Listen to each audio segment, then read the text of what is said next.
আসসালামু আলাইকুম। আমি ইজমি বলছি। আশা করছি আলহামদুলিল্লাহ আপনারা সবাই ভালো আছেন। আমি আলহামদুলিল্লাহ অনেক ভালো আছি।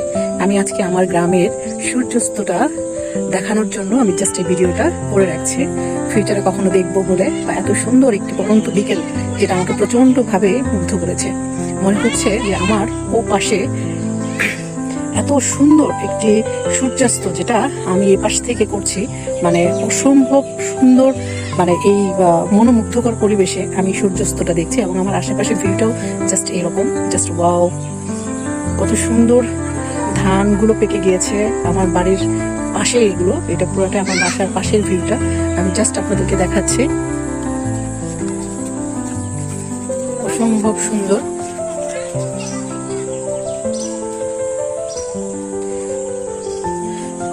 গ্রামে না আসলে আসলে জীবনের আনন্দটা বোঝা যায় না। কারণ হচ্ছে জীবনে আপনি যত যেখানেই যান না কেন, যে কাজেই করেন না কেন, এত সুন্দর, এত মানে কি বলবো, এটাকে আমি আসলে বলে বোঝাতে পারছি না।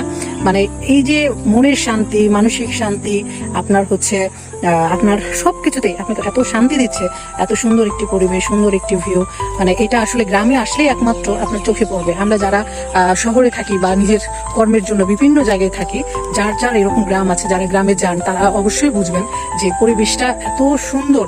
মানে আমার আসলে মনে হয় কি, আমি যদি আর কখনোই শহরে না যেতে হতো, আমাকে যদি এরকম গ্রামে থাকতে পারতাম। আমার সবচেয়ে বেশি ভালো লাগে কি জানেন, গ্রামে সন্ধ্যের পরে সবাই বিকেলবেলা সবাই কি করে, মা চাচি বা আরো যারা ভাবি, এরা সবাই কি করে, খুব সুন্দর করে একসাথে বসে গল্প করে। এটাকে আমি খুব মিস করি, যেটা শহরে হয় না। তো এই হচ্ছে আমাদের গ্রামের ভিউ। আমি কাল চলে যাব, তো আজকে বিকেলবেলা বের হলাম এবং বের হয়ে আমি এই দৃশ্যটা আমি আসলে আমাকে এত মুগ্ধ করেছে যে আমার আসলে মনে হলো যে আপনাদের সাথে একটু শেয়ার করি। তো আজকে এই পর্যন্তই। আপনারা সবাই ভালো থাকবেন, সুস্থ থাকবেন। আবারও হয়তো নতুন কোনো ব্লগ নিয়ে আবারও কখনো দেখা হবে। আজকে এই পর্যন্তই। তবে আপনাদের সবাইকে আমাদের এই মহেরা টাঙ্গাইলের গ্রামের বাড়িতে দাওয়াত চলে। যারা আমাকে চেনেন অবশ্যই আসবেন।